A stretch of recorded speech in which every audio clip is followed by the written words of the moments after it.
Hi, I'm Jenny Lesko here with Rental Magazine, and I'm here with Tim Phelps of Barreto Manufacturing. Now, the last time I rented a trencher, I found that the techniques in being productive were a little wonky for me at the beginning. What can you tell your rental customers, I guess, to tell their customers to be most productive on the machines? This may sound kind of funny, but the first thing I'd start with is that it trenches in reverse. A lot of people don't, you need to start with that, because when you're talking about trenchers and you're talking about, okay, when you're going back, and trenching, but once they understand how to trench, yes, it can be pretty easy. But as far as being the most productive, the thing that I think a lot of people try to do is they try to go too fast. And I always tell people you need to find that sweet spot. And that sweet spot is sometimes, and it just depends on the ground conditions and how deep you're going, but that spot is, when you're down at your depth that you want to go to, and you're with these machines, with it being a track trencher, you don't want the tracks really spinning. You want them just to be kind of, I lack of better words, chugging along a little bit. But a lot of times it's pretty slow. But once they find that sweet spot, that is the most productive speed that they can trench in. So it's kind of just to get a feel for it kind of thing? It is to get a feel for it. And you can listen to the machine, it'll tell you what's going on. So if you're going way too fast, you'll hear the engine really bogging down. But you do want to have load on the engine. So if you are looking for the most efficient way to trench, you'll hear a load on the engine, and then your tracks won't be spinning.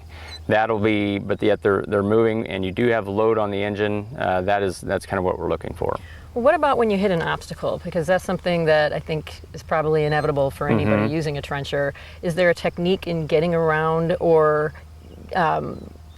what do you do when you hit a rock or something? So when you hit a rock or a root or something, obstruction in the ground, these machines, being hydraulic, are set up with what we call pressure relief systems. And how those work is, or what they do is when you're trenching and you hit that obstruction and the chain stops, it'll actually stall the engine out, and if the operator doesn't let go of the controls within 3 seconds, it will kill the engine. So that's the safety that's built into these machines.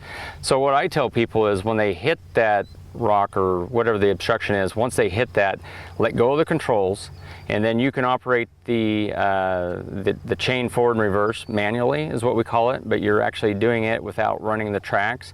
And then I like to go forward and reverse with that, and a lot of times that will dislodge whatever's in the way, and then they can just go back to trenching. Okay. However, sometimes if there's a huge rock or something underneath the ground, they may have to lift up and then trench up a little higher, then go back down. But a lot of times, if you just reverse the chain, forward and reverse a couple times, it'll usually dislodge it. Okay, so now that we got the machine to the trench where you want to trench at, so again, the procedure here would be obviously to start the machine full throttle, and then lower, and then start the digging chain, which would be this here. So you'd want to start this.